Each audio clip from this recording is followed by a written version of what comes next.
another surprise live. I'm Griff from Humboldt Redwood State Parks, and today I have a special guest.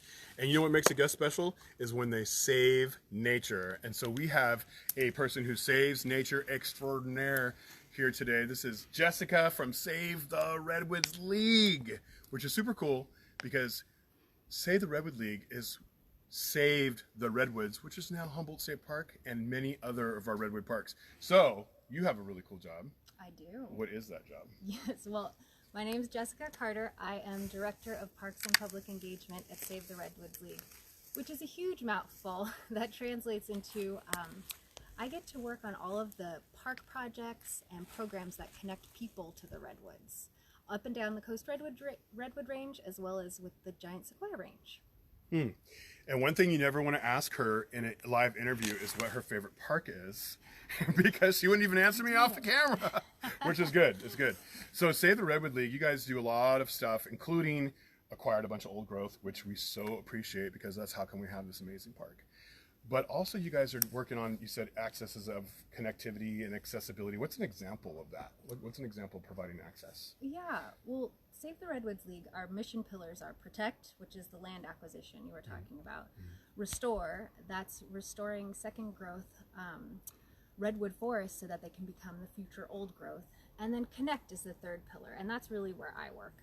And connect is all about making sure that people have access to redwood parks.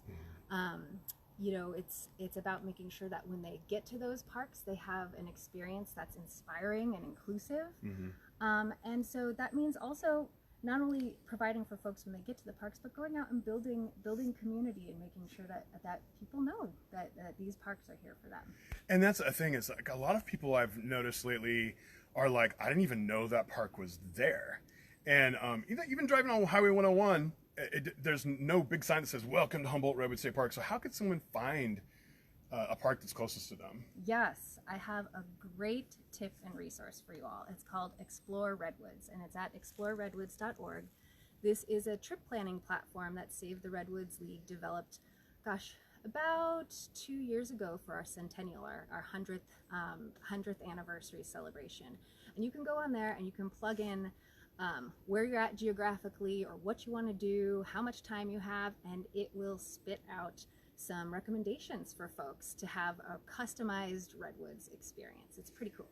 And you know, it's cool, like we talk about access and stuff, but you know, just being a Californian, those of you who are Californians, we're so blessed that we actually can get to Redwoods without jumping onto a plane or a boat or anything like that. So when we're here, you know, we really want people to come and visit these spaces because they belong to you. These are state parks and the national parks, and they belong to you.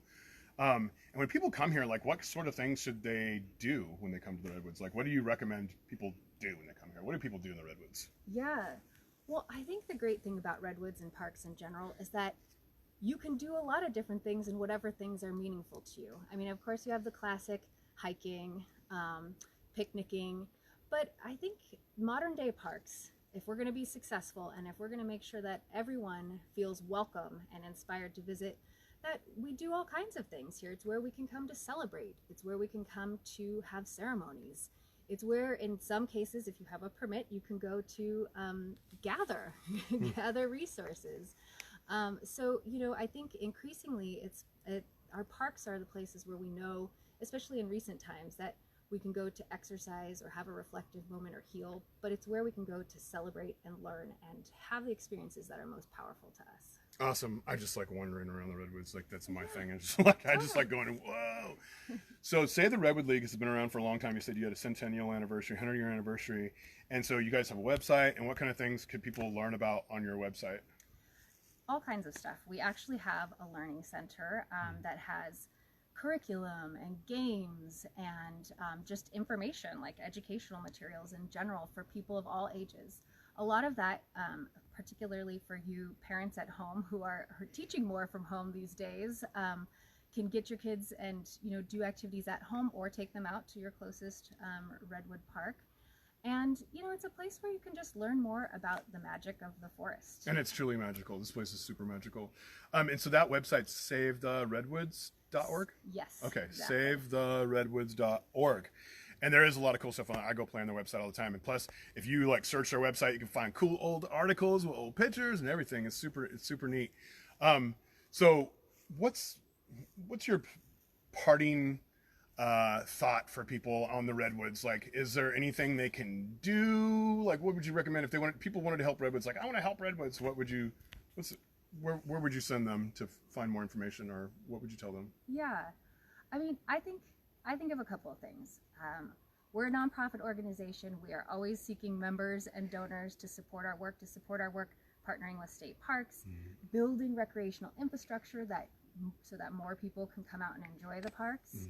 But I think also just really spreading the word about the potential in these places and making sure that they are accessible to all. So there is certainly a history in conservation in our country where these parks originally were developed to the exclusion of many, and we are definitely in a new era where we want to make sure everyone is welcome and able to come and have those meaningful experiences. Excellent.